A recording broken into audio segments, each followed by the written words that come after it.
Berjumpa lagi di materi kelas 11 yaitu Indonesia sebagai poros maritim dunia. Untuk hari ini kita akan belajar tentang karakteristik wilayah daratan dan perairan Indonesia. Yang pertama nanti yaitu wilayah daratan, yang kedua adalah wilayah perairan Indonesia. Sekarang kita lanjut. Karakteristik daratan Indonesia. Berdasarkan perkembangan geologinya, yaitu Indonesia yang diapit oleh 3 lempeng besar dan 1 lempeng kecil, sehingga menyebabkan Indonesia nanti banyak gunung api dan disebut sebagai jalur ring of fire. Waktu kelas 1, ya di pelajaran kelas 10 itu, pernah kita bahas yaitu di bab litosfer. Jadi, Indonesia itu diapit oleh 4 lempeng, yakni yang pertama ada lempeng Eurasia, yang kedua ada lempeng Pasifik, yang ketiga ada lempeng India Australia, dan yang paling kecil adalah lempeng mikro Filipina. Nah, dampak dari pertemuan lempeng ini yaitu apa nanti? Munculnya jalur sirkum pegunungan. Nah, yang di sini ya, ini ada jalur sirkum pegunungan Mediterania, dimulai nanti masuk ke Indonesia lewat Sumatera, kemudian terus sampai ke Jawa, Bali, dan ke Nusa Tenggara. Untuk yang sirkum pegunungan Pasifik masuk Indonesia lewat Sulawesi, kemudian ke Papua. Nah itu, sehingga di Indonesia itu banyak terdapat gunung api aktif. Ya, ini adalah jalur sirkum pegunungan ya di Indonesia. Di Sumatera ini membentang, di Jawa juga iya, sampai ke Nusa Tenggara, dan di Sulawesi bagian utara, serta di Papua. Dampak dari adanya banyak gunung api, berarti otomatis nanti tanah Indonesia itu juga subur ya, dan banyak terdapat sumber daya mineral. Dampak negatif yang lain yaitu kalau misal banyak gunung api ya sering terjadi letusan. Dengan diapit lempeng berarti banyak terjadi gempa bumi. Muka bumi Indonesia ya, yang pertama itu adalah berupa dataran rendah. Nah, dataran rendah itu ketinggiannya berapa sih? Ketinggiannya itu antara 0 sampai 200 meter di atas permukaan laut. Nah, di daerah dataran rendah ini aktivitas yang dominan yaitu apa? Untuk pemukiman, pertanian. Karena di sini aksesnya itu mudah.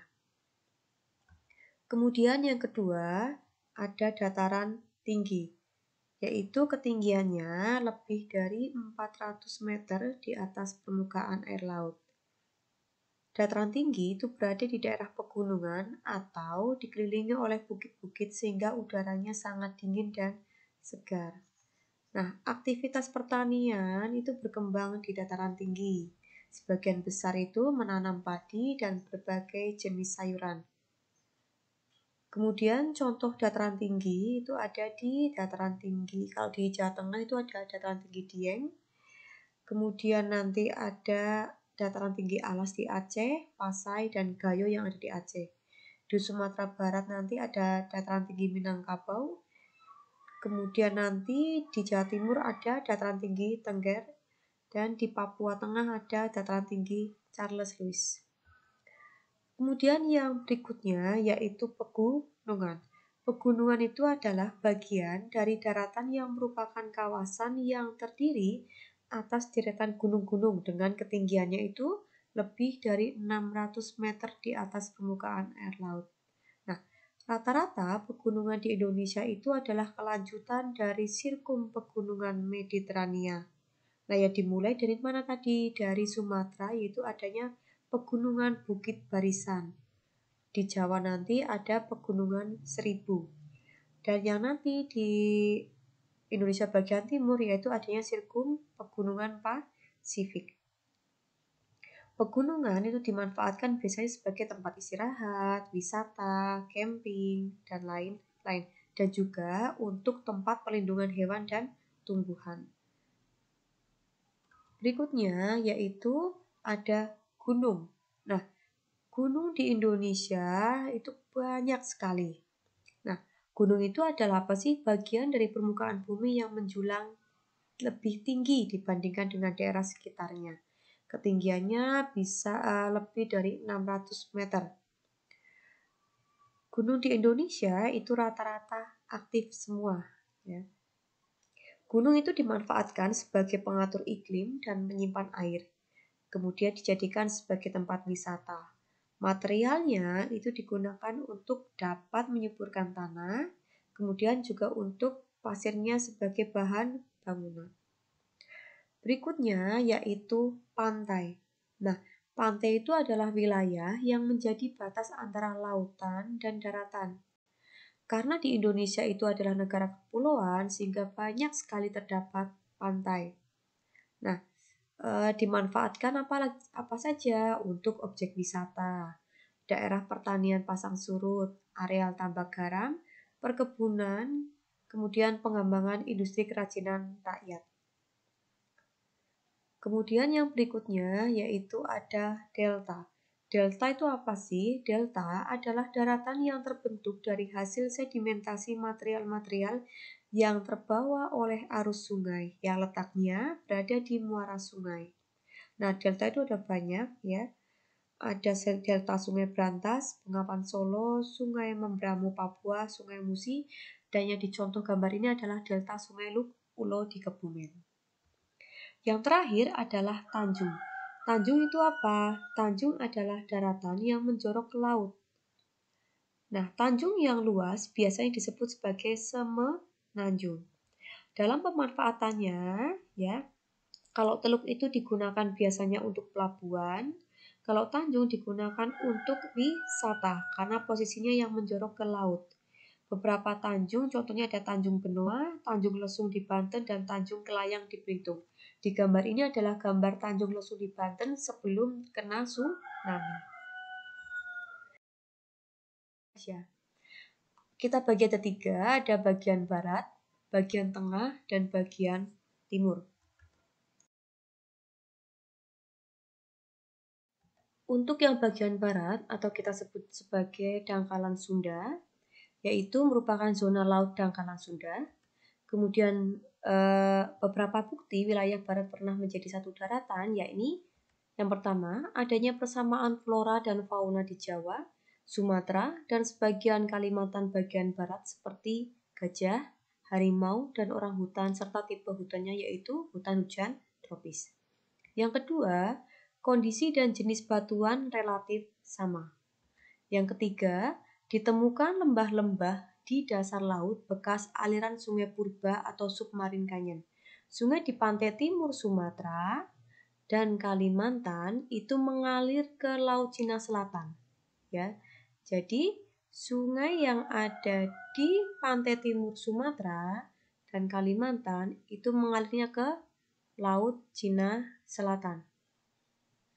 Sedangkan sungai yang di Jawa itu mengalirnya ke Laut Makassar.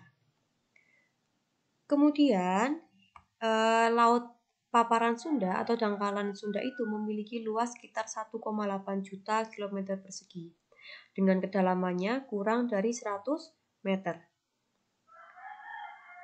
Kemudian kedua yakni bagian tengah atau laut di antara dangkalan Sunda dan dangkalan Sahul.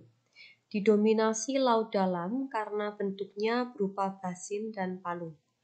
Yang kedua meliputi Selat Makassar, Laut Flores, Laut Banda, Laut Aru, Laut Seram, Laut Maluku, Laut Halmahera, dan Laut Sulawesi.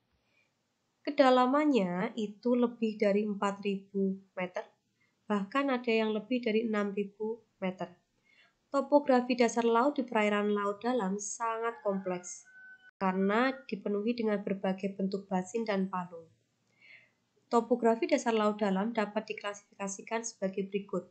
Di sebelah utara terdapat palung Mindanao yang kedalamannya sekitar 10.830 meter.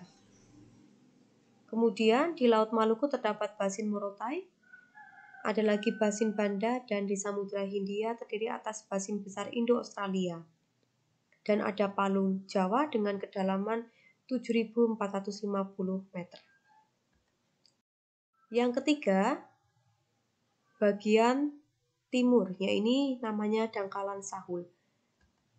Luasnya 1,5 juta kilometer persegi, yang termasuk yakni Laut Arafuru hingga perluasan ke selatan sampai Teluk Carpentaria di Australia. Nah, di laut ini adalah bukti bahwa dulunya Papua dengan Australia pernah jadi satu. Perkiraan kedalamannya itu rata-rata 30-90 meter.